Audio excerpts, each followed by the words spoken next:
हरे कृष्ण दोस्तों, आज हम अध्याय 14 प्रकृति के 3 गुण को सुनेंगे।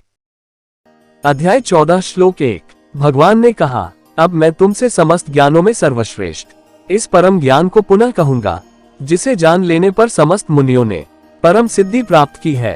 अध्याय 14 श्लोक 2। इस ज्ञान में स्थिर होकर मनुष्य मेरी जैसी दिव्य प्रकृति स्वभाव को प्राप्त कर सकता है। इस प्रकार स्थित हो जाने पर वह न तो सृष्टि के समय उत्पन्न होता है और न प्रलय के समय विचलित होता है। अध्याय 14 श्लोक 3। हे भरत पुत्र, ब्रह्म नामक समग्र भौतिक वस्तु जन्म का स्रोत है और मैं इसी ब्रह्म को गर्भस्थ करता हूँ, जिससे समस्त जीवों का जन्म संभव होता है।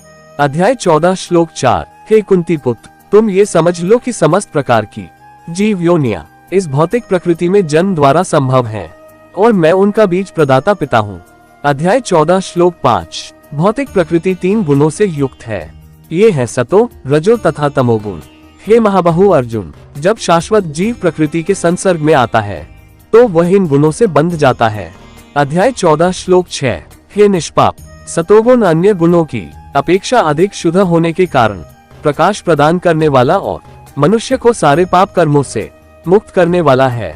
जो लोग इस गुण में स्थित होते हैं वे सुख तथा ज्ञान के भाव से बंध जाते हैं। अध्याय 14 श्लोक 7। हे कुंती पुत्र, रजोगुण की उत्पत्ति असीम आकांक्षाओं तथा तृष्णाओं से होती है और इसी के कारण से ये देहधारी जीव सकाम कर्मों से बंध जाता है। अध्याय 14 श्लोक 8। हे भरत पुत्र, तुम जान लो कि अज्ञान से उत्पन्न तमोगुण समस्त देहधारी जीवों का मोह है। इस गुण के प्रतिफल पागलपन, प्रमाद, आलस तथा नींद है, जो और बद्ध जीव को बांधते हैं।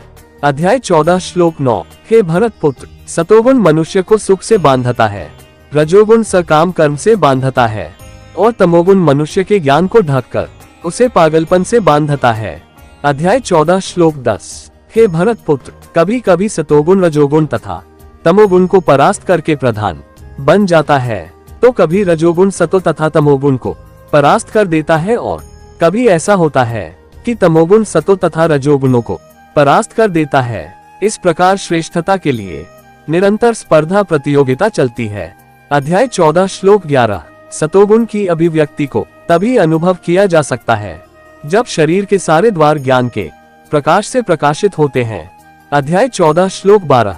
हे भरतवंशियों में प्रमुख, जब रजोगुण में वृद्धि हो जाती है तो अत्यधिक आसक्ति, सकाम कर्म, गहन उद्दाम तथा अनियंत्रित इच्छा एवं लालसा के लक्षण प्रकट होते हैं। अध्याय 14 श्लोक 13।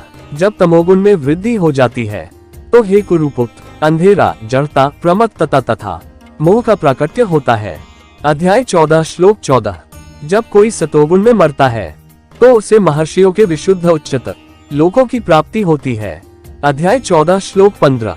जब कोई रजोगुण में मरता है तो वह सकाम कर्मियों के बीच में जन्म ग्रहण करता है और जब कोई तमोगुण में मरता है तो वह पशु योनि में जन्म धारण करता है। अध्याय 14 श्लोक 16। पुण्य कर्म का फल शुद्ध होता है और सात्विक कहलाता है, लेकिन रजोगुण में संपन्न कर्म का फल दुख होता है और तमोगुण में किए गए कर्म मूर्खता में प्रतिफलित होते हैं। अध्याय 14 श्लोक 17। सतोगुण से वास्तविक ज्ञान उत्पन्न होता है, रजोगुण से लोभ उत्पन्न होता है और तमोगुण से अज्ञान, प्रमाद और मोह उत्पन्न होता है। अध्याय 14 श्लोक 18। सतोगुणी व्यक्ति क्रमशः धीरे धीरे ऊपर उच्च लोकों को जाते हैं, रजोगुणी इसी पृथ्वीलोक में रह जाते हैं और जो अत्यंत गर्हित तमोगुण में स्थित है वे नीचे नरक लोकों को जाते हैं। अध्याय 14 श्लोक 19। जब कोई यह अच्छी तरह जान लेता है कि समस्त कार्यों में प्रकृति के तीनों गुणों के अतिरिक्त अन्य कोई करता नहीं है और जब वह परमेश्वर को जान लेता है जो इन तीनों गुणों से परे है, तो वह मेरे दिव्य स्वभाव को प्राप्त होता है। अध्याय 14 श्लोक 20। जब देहधारी जीव भौतिक शरीर से संबद्ध इन तीनों गुणों को लांघने में समर्थ होता है तो वह जन्म, मृत्यु, बुढ़ापा तथा उनके कष्टों से मुक्त हो सकता है और इसी जीवन में अमृत का भोग कर सकता है। अध्याय 14 श्लोक 21। अर्जुन ने पूछा, हे भगवान, जो इन तीनों गुणों से परे है वह किन लक्षणों के द्वारा जाना जाता है, उसका आचरण कैसा होता है और वह प्रकृति के गुणों को किस प्रकार लांघता है। अध्याय 14 श्लोक 22, 23, 24 और 25।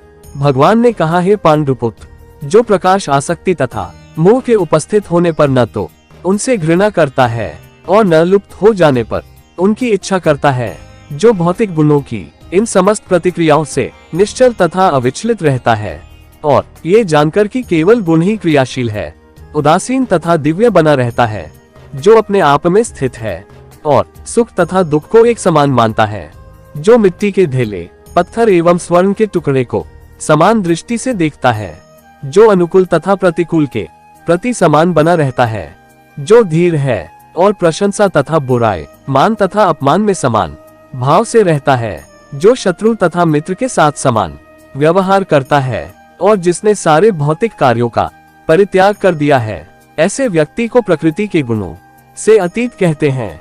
अध्याय 14 श्लोक 26। जो समस्त परिस्थितियों में अविचलित भाव से पूर्ण भक्ति में प्रवृत्त होता है, वह तुरंत ही प्रकृति के गुणों को लाग जाता है और इस प्रकार ब्रह्म के स्तर तक पहुंच जाता है।